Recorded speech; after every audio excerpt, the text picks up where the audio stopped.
Brilliance Audio presents OG Old Guy Dad. Weird Shit Happens When You Don't Die Young by Jerry Stahl. Performed by Alexander Sendies.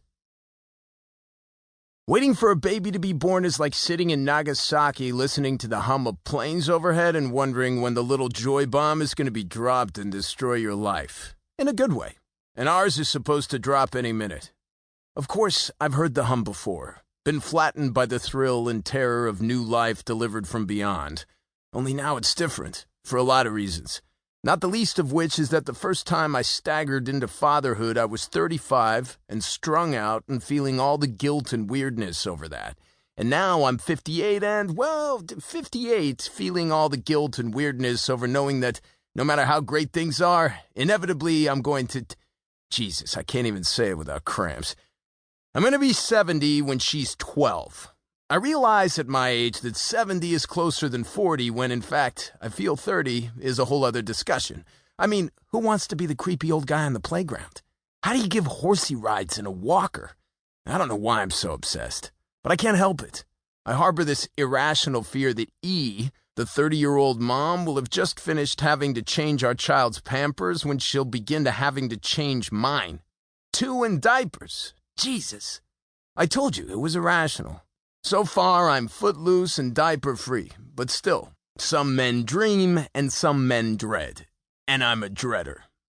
Discussing our happy accident, I told E, the 30-year-old future mom, that the night our soon-to-get-here semi-Jew tot was conceived, I imagined I could hear a faint buzzing coming from her vagina, more like a tiny motorized drone.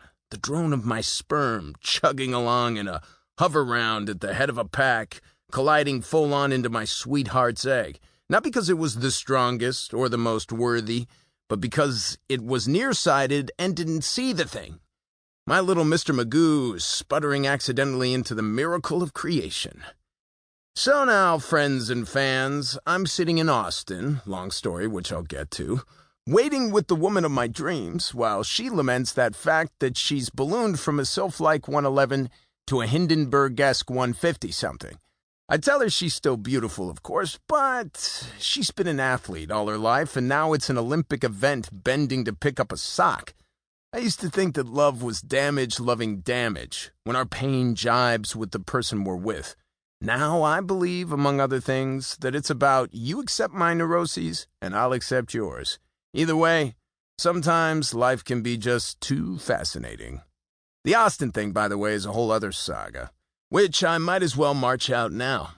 This is a column, not literature, so I don't have to worry about seamless transitions. Instead, I can just tell you in a clunky, intrusive way, I've had hepatitis C for decades, since my stint as a professional needle jockey, back in my days as a dope fiend. Again, as mentioned, first time around the daddy track, I was shooting Mexican tar in the Cedars-Sinai OBGYN men's room in Los Angeles, freaking when the nurse banged on the door and told me the baby was coming, and I had to put on scrubs, not having worn short sleeves in forever, what with the unsightly bleeding tracks and all. But I digress. Fast forward to the present. After years of trying every brand of alternative medicine known to man, from coffee enemas and gargling sesame oil to a vitamin C drip to injectable ozone therapy, from troughs of wheatgrass to a trip to the Dominican Republic for illegal stem cell treatment to daily consumption of enough vitamins and herbal supplements to choke a sea monster, I occasionally felt okay, except for crushing fatigue, night sweats, a roaring irrational temper, the liver in Chinese medicine is the organ of anger, and nonstop brain fog.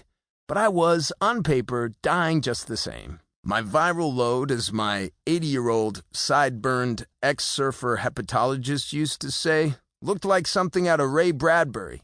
Way up there in the bazillions,